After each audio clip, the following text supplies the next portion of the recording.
আনোয়ার হোসেন আবুরি। আনোয়ার হোসেন আবুরি।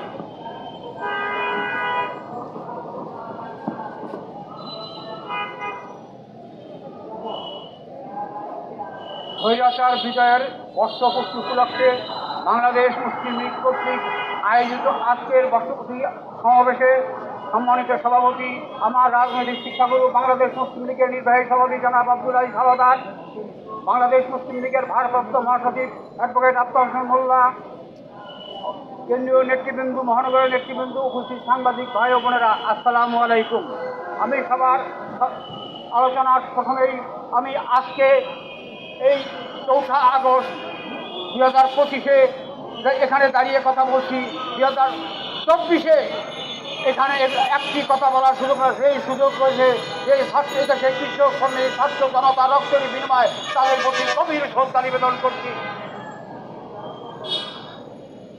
এখানে আমাদের মধ্যে বলছে, অনেকেও বলে পিআর পদ্ধতি। ভাই তুই একটা কথা বলি, বাংলাদেশে 100% ভোটের মধ্যে ধরে নিলাম, আমার আনুমানিক কথা, এটা কোনো ইতিহাস না, ধরে নিলাম বাংলাদেশে বিএনপির 40% আছে আর 60% ভোট, জামাতের আছে 20-25%, আওয়ামী লীগ তার 14 দলের যে কোনো একটা মার্কা দাঁড়াইলে সে 20-25% ভোট পাবে, সিট পাবে 70-75টা। বিএনপি যদি 120টা পায়, 180টা সিটের বাইরে আমরা পুরো 2-5টা করে পাবো। আপনাদের ইতিহাস থেকে শিক্ষা গ্রহণ করতে হবে। বিচারপতি পদ্মুজাকে রাষ্ট্রপতি বানানোর জন্য শেখ হাসিনা মরহুম অধ্যাপক গোলাম আজমের পায়ে সালাম করেছিল। আপনাদের খেয়াল আছে?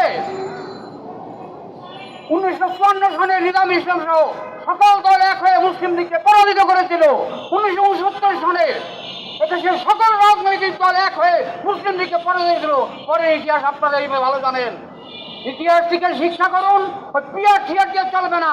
এদেশের মানুষ ব্যক্তিকে, দলকে এবং ব্যক্তিকে ভোট দেবে। আমরা যেভাবে ভোট হয়েছিল ওভাবেই চলবে।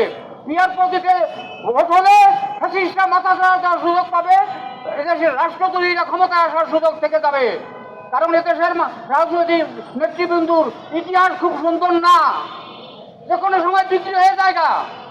আর পিয়ার পদ্ধতিতে যদি ভোট হয়, আমি জানি না, মানুষ বলে কোটি কোটি টাকা তো নমিনেশন করে, বিএনপি কন, জামাত কন, এনসিপি কন, যাই কন, তারা যদি মনে করে 100 সিট পাবে, 100 সিট তারা কেন্দ্রের থেকে নিয়োগ করবে, তখন সাধারণ কোনো নেতা কর্মী সব মানুষ ক্ষমতায় আসার সম্ভাবনা খুব কম।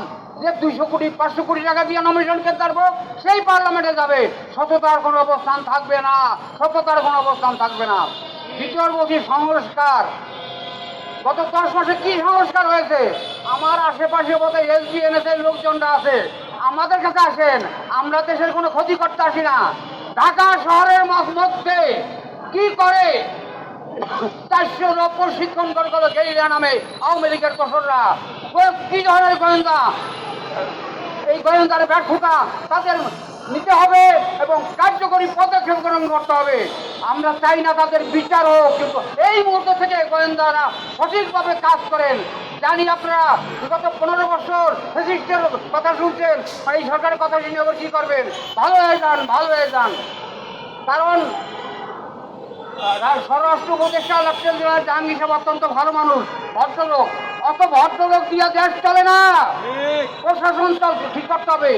তার গাফিলতিতে বসুন্ধরা কনভেনশন সেন্টারে 400 লোক ট্রেনিং দিল, স্থানীয় থানা সকল কি হয়েছিল।